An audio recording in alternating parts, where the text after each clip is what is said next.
guys, it's Craig Chick here with my Vikings Season 4 Q&A.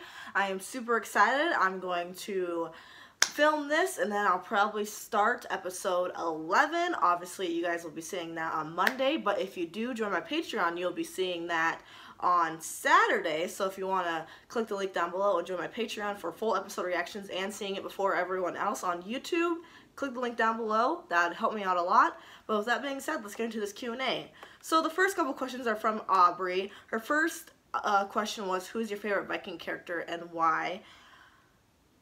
So I thought about this, and my favorite Viking character would have to be Floki, due to the reason that, like, he is, like, the most Viking there. He's the most into the gods. He's the most devout.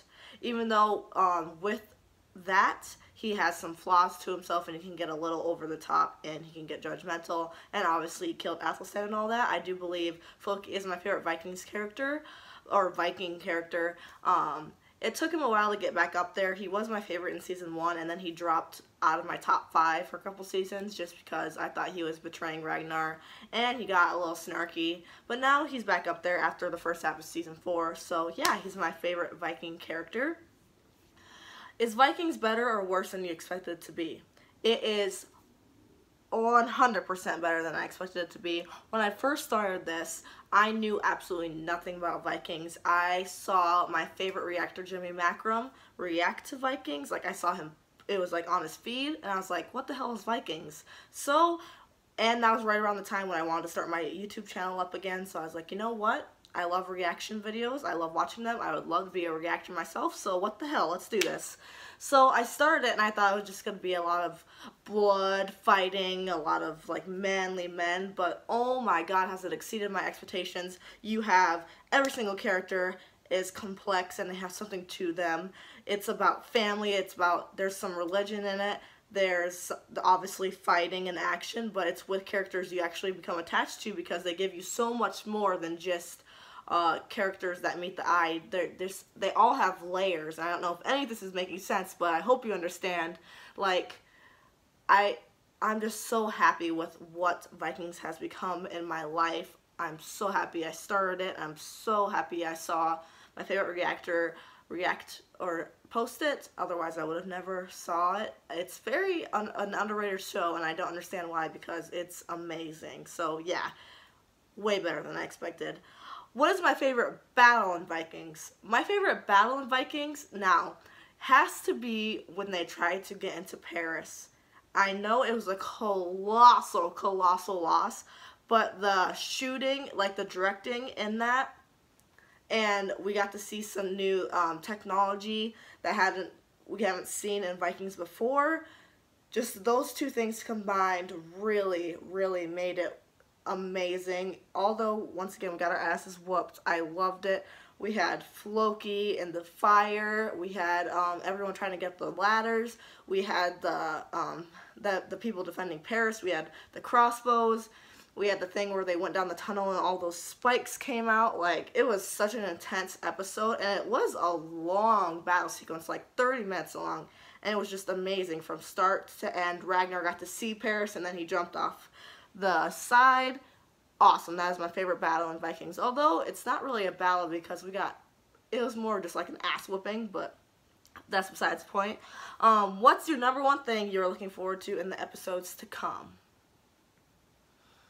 I am looking forward to seeing how these new characters fit into the world. We have been following the same set of characters throughout the whole show, and nothing wrong with that, but I'm very excited to see those characters interact with new characters. Obviously, there's been 10 years in between, so now we get to see how these characters are going to work in, and I'm very excited. I hope it goes well, because sometimes when shows do that, it doesn't work out well, but I have faith in Vikings, so. What part of the show surprised you the most? The thing that surprised me the most about the show was, I think the thing that surprised me the most, once again, it kind of ties back to, was this better or worse than expected to be, was just the character development and the character arcs and how different all the characters can be, even though we're in the same setting. And I love how they expanded into, like, Wessex and Paris, and you get to see these different cultures go against each other figuratively and literally in battles. That is what surprised me the most, just how in-depth the show has gotten. Once again, I thought it was just going to be a surface level show that just had a bunch of battles in it, but obviously it's not. And her last question, or his last question, who knows? Where is the series rated in your mind in your top TV show list? You know what? I'll just give you my top TV shows right now. 1 is Game of Thrones. I think 2 is Vikings. 3 is The Walking Dead. 4 is The Office, and 5 is Stranger Things. So yeah, it's my second in my top TV show list. Obviously, I love Game of Thrones. The acting, the directing, the budget they have to do the awesome CGI, and just how big of a world it is. It's amazing. Vikings is just right below that.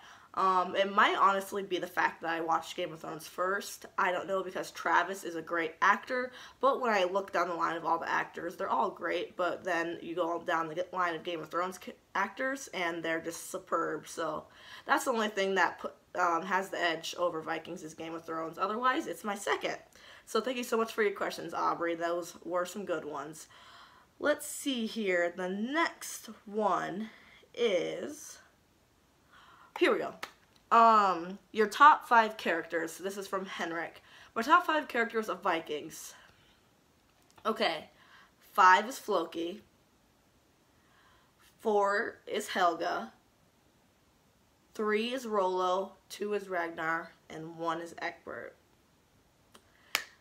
That might surprise some of you, but I think it's a little different than most people have. Obviously, Ragnar probably tops off a lot of people's lists, but I just really enjoy Egbert and the storyline in Wessex. If you disagree with that, I'm sorry, but you know, once again, it's an opinion. So once again, Floki, watch me change it around now. Floki, Helga, Rollo, Ragnar, Egbert. There we go. Predictions for next season. This is also from Henrik. Or, well, it's the second half of the season. But I guess it is kind of like a new season. I mean, they timed up 10 years. Anyways. Predictions. I believe, I think I said this in another video. I think that Ragnar is going to die. Just due to the fact that we have talked about Ragnar's sons and how they are going to leave a legacy of their own, and I believe in order for us to focus on Ragnar's sons, Ragnar needs to exit the show, and whether that is from him leaving, which I don't see happening again since they just said that he disappeared, I believe he is going to have to die. So that's one major prediction. Another prediction is it's not really a prediction. I think it's going to happen is we're going to follow Bjorn on his first expedition into the Mediterranean Sea. I'm very excited to see that. I've never been a super big fan of Bjorn, but he's slowly growing on me. I love the actor. I've seen him in things when I was younger, like Hunger Games and all that. Obviously, Vikings is better than Hunger Games. Also, don't come for me for saying that, but I'm excited to follow Bjorn. Maybe he'll grow on me a little more. It takes me a while to grow on to people's kids, I've realized. Like, with Walking Dead, I never really liked Carl. I have a thing about sons, I guess. Who knows? Hopefully I like Ivar and all those people. But yeah, I don't really have a lot of predictions other than Ragnar dying. We're going to follow Bjorn. And Ivar seems to be the most important son. I just feel like he's got a lot more screen time than the rest, especially as a kid. So I feel like we're going to follow Ivar. I feel like he's going to be even more radical than Floki due to the fact that he's kind of a psycho. So we're going to see some Ivar action. How it's going to happen since he can't walk, who knows. You know what, I'll add another prediction in there. Whatever Harbog, whatever it is, gave to Ivar is like a little coin. I assume there's some magic in it, so maybe that will come into play with him being able to walk. I have no clue, you guys, but yeah, those are my predictions. So thank you, Henrik, for your questions. The next question is from Gilgamesh 1994. Do you think the character of Ragnar has changed after his loss in Paris? Definitely, sadly, I don't know exactly how it has changed due to the fact that we only got one speech from him towards the end of 410, and it was like a Ragnar-like speech. He's given speeches like that before. Maybe he is just, his persona and his personality is a little deflated now that he knows he is just a human being and he can be defeated and get his ass kicked multiple times. So maybe he'll be more humble. He's always been a little cocky, you know what I mean? So I feel like maybe the character Ragnar has changed, with just toning himself down a little bit and being more humble and down to earth, but we'll see. They also asked, what influence do you think the adult sons of Ragnar will bring to the story? Once again, I kind of said this in my predictions. I believe they will become the new main characters of the show. Obviously, Ivar more than the others, just due to screen time and how you kind of see him a little more than everyone else. But we shall see. I do believe that they are going to be the main cast of the rest of Vikings. Just, they're going to be going on expeditions, and running things, and we'll just see how that all works with all the other characters. So, and how do you think the other regions we know have changed after the time jump is the last question. I believe, see, I don't know exactly. Obviously Rollo has had his kid. We don't know if it's a boy or a girl, so we're gonna see that. The Emperor and the Princess. Honestly, I don't really know what's been happening there. I just know the Emperor really trusts Rollo, so I believe they're going to be thriving there, especially since they defended the city once again. I believe we'll be thriving there. In Wessex, I hope, like, he's very ambitious, Egbert, so I believe he might have conquered some more cities to become king of, because right now he's kings of Wessex and Mercia. He was giving some words to King Ael, and King Ael didn't seem too happy about everything that went down. So maybe he is taking over King Ael's province, but I hope not, because I kind of want to see that. So that's how I think the other regions have changed. I don't have many things to say about that because I just don't know. Now, last but certainly not least, my very loyal subscriber, Squashed Eyeball, gave me 3 really good questions, but I'm just going to pull one out of there because it's a good one, guys. So, here's the question. You are a fisherwoman living in Kattegat. You were raised on the tales of greatness of Ragnar and his fame during seasons 1 and 2. The years have passed. In season 3, you were an adult and had a family of your own. Many of your family members chose to settle in Wessex in the farming colony. You still had most of your sons and daughters at home with you. This was the last time you heard of them. Now we are in 410 and you are much older. You learned that the settlement was destroyed by Egbert and that Ragnar chose to hide it from everyone. How would you react when you see him coming back after all those years? Will his epic and travesizing speech be able to change your mind about him somehow? Or would you be willing to give him a second chance as king? Whew, okay. It is very hard not to be biased in this question because obviously as a viewer I'd be like, yes, I would forgive him. He's an awesome king. Let's make him king again, blah, blah, blah. But I'm going to try to put myself into that world. Okay. I'm there. So most of my kids are with me still, but some of my family members went to the settlement, and I just learned that they have been dead for a long time, and Travis, that's his real name, that Ragnar knew, and he didn't tell anyone.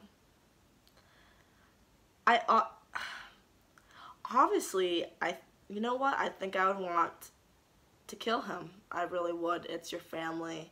You hold it dear. I'm trying to like picture if like someone killed Lucas, my boyfriend, longtime boyfriend. If someone killed Lucas and then like my aunt knew, who I live with, knew, and she didn't tell me for like 10 years. Yeah, I think I'd probably try to kill him. I'd probably die in the process, but at least I knew I tried. I would not want him to be king anymore.